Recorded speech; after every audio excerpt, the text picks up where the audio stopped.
Everyone, hope you're doing well. Today I'm going to talk about the sequel to Westworld, Futureworld, which came out in 1976. Have the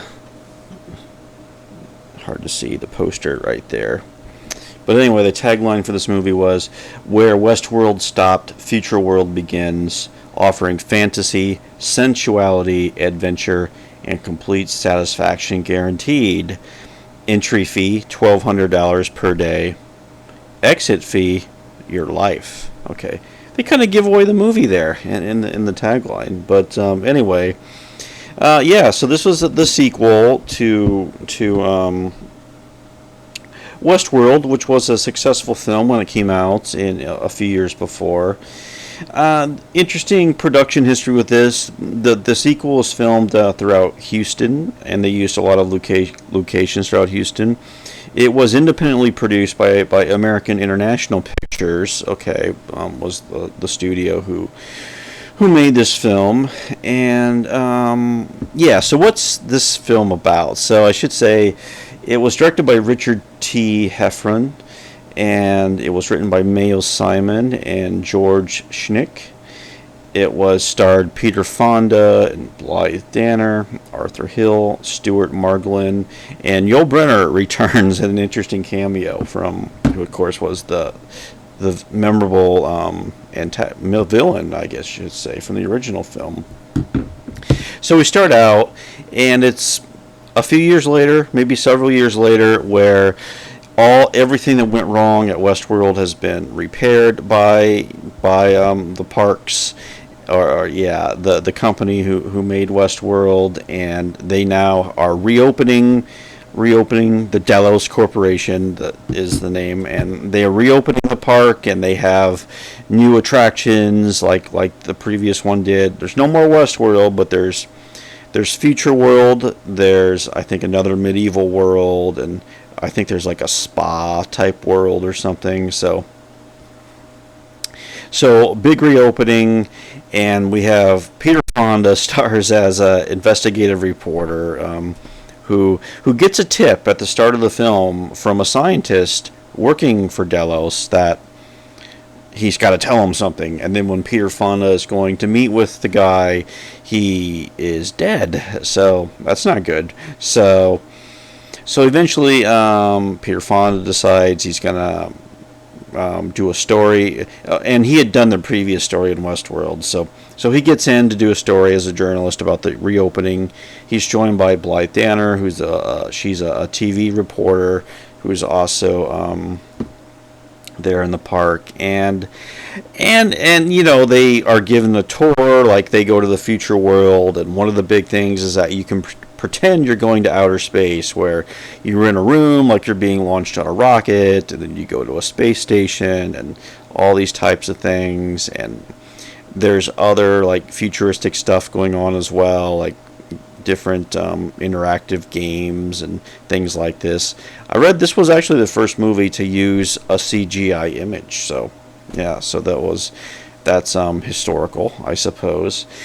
So everything seems well and good, it seems like the park is running well, but they soon discover that human beings are not working there. A lot of the technicians they discover are actually robots, and they start to get suspicious, and then we learn more and more strange things happen, where we see people being taken away, we see copies of people being made. So we have, just to reveal the story, I mean, it's a body snatcher story where everyone who comes into the park is going to be duplicated, okay, and by a machine form of themselves. And it's a little convoluted. The whole idea is that the artificial intelligence of the parks decided that humans are too violent, so everyone that goes there will eventually, it'll be a robot replacement, and that's the story. And like I said, it moves very much from point A to point B. This film, I mentioned Yul Brynner returns in a very odd sequence where one of the features at the attraction is in Futureworld is that you can watch people dream, like hook electrodes up to their mind, and their dreams can project on a screen. And Blythe Danner has a dream about Yul Brynner, a very bizarre scene. So there's things like that in the film. Peter Fonda seems a little spaced out in his performance. He's okay, in the film, and Blythe Danner is there, and I guess they work as a team. Their dynamic seems a little bit off at times, but it is what it is. And actually, my favorite character in the sequel was played by Stuart Margolin, who is a technician or a custodian or technician at the place, and he kind of helps them uncover the conspiracy, and he's worked there a long time, and we discover he even lives there with a robot, a friend who's like a friend who he calls Clark Kent. Okay, and it's actually kind of a nice relationship because that they have between this human and this robot. So there is that little subplot in the story that was kind of nice, but of course they figure out what's going on at Futureworld, and it's unlike in Westworld where things just go haywire and they start killing people.